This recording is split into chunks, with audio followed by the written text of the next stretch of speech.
और अभी की बड़ी खबर आपको बता दें, महाराष्ट्र की मानखुर्द सीट से चुनाव लड़ रहे एनसीपी के उम्मीदवार नवाब मलिक ने एबीपी न्यूज को दिए एक्सक्लूसिव इंटरव्यू में कई बड़े दावे किए।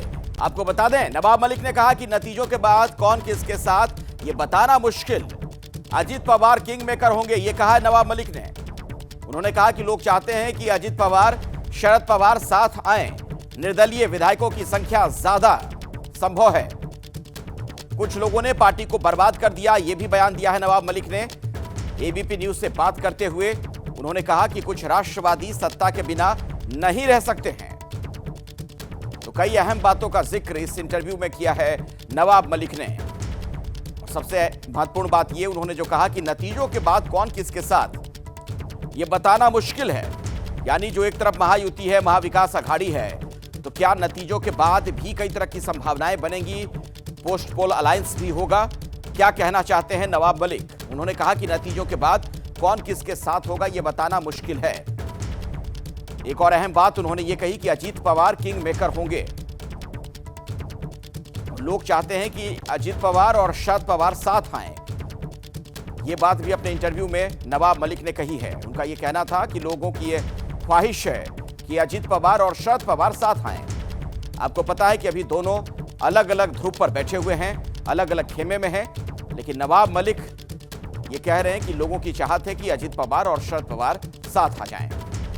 निर्दलीय विधायकों की संख्या भी ज्यादा होगी, बढ़ेगी, ये दावा भी उन्होंने किया अपने इंटरव्यू में। और एक बड़ा आरोप भी लगाते हुए नजर आए नवाब मलिक। उन्होंने कहा कि कुछ लोगों ने पार्टी को बर्बाद कर दिया। कुछ राष्ट्रवादी सत्ता के बिना नहीं रह सकते हैं, ये तक कहते नजर आए नवाब मलिक। तो सवाल ये कि आखिर उनका इशारा किसकी तरफ है, वो किसे कह रहे हैं? महाराष्ट्र चुनाव के बीच नवाब मलिक ने ये बड़ा बयान दिया है। वो ये जरूर कह रहे हैं कि अजीत पवार किंग मेकर होंगे, लेकिन अगर वो ये कहते हैं कि कुछ लोग सत्ता के बिना नहीं रह सकते, तो आखिर किसकी तरफ उनका इशारा है, ये बड़ा सवाल है। मेरे साथ गणेश ठाकुर मेरे सहयोगी जुड़ चुके हैं। गणेश, ये जो पूरा इंटरव्यू एबीपी न्यूज को दिया है नवाब मलिक ने, उसमें यह बात बहुत अहम है कि नतीजों के बाद कौन किसके साथ ये बताना मुश्किल। तो मतलब पोस्ट पोल अलायंस की तरफ इशारा कर रहे हैं क्या वो?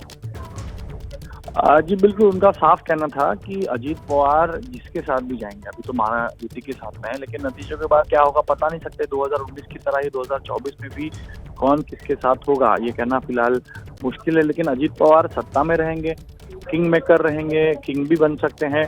और अजीत पवार जिसके साथ भी जाएंगे कॉमन मिनिमम प्रोग्राम एजेंडा लेकर ही जाएंगे। उन्होंने ये भी कहा कि अजीत पवार और शरद पवार एक साथ हों, ऐसी कार्यकर्ता एक जन भावना है। चुनाव के बाद क्या होगा ये पता नहीं, लेकिन फिलहाल अजीत पवार के बिना सरकार नहीं होगी, ये हमारे इंटरव्यू में उन्होंने साफ कहा। और अब यहाँ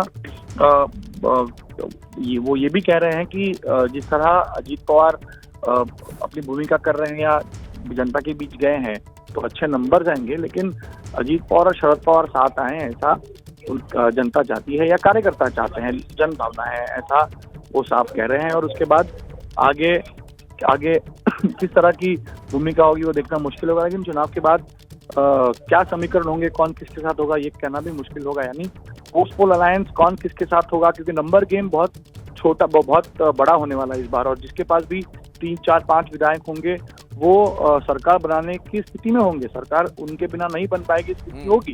तो ऐसे में अजीत पवार बहुत बड़ा चेहरा होंगे और अजीत पवार किंग मेकर होंगे, ऐसा भी वो कह रहे हैं। और साथ ही साथ दोनों पवार परिवार जो अब अलग हैं, दोनों पार्टियां अलग हैं, राजनीति में कुछ भी संभव है। पोस्ट पोल अलायंस क्या होगा ये कहना भी मुश्किल होगा। नहीं, साफ इशारा कहीं ना कहीं बिटवीन द लाइंस। ठीक है गणेश, मैं आगे भी इस पर आपसे बातचीत करूंगा, लेकिन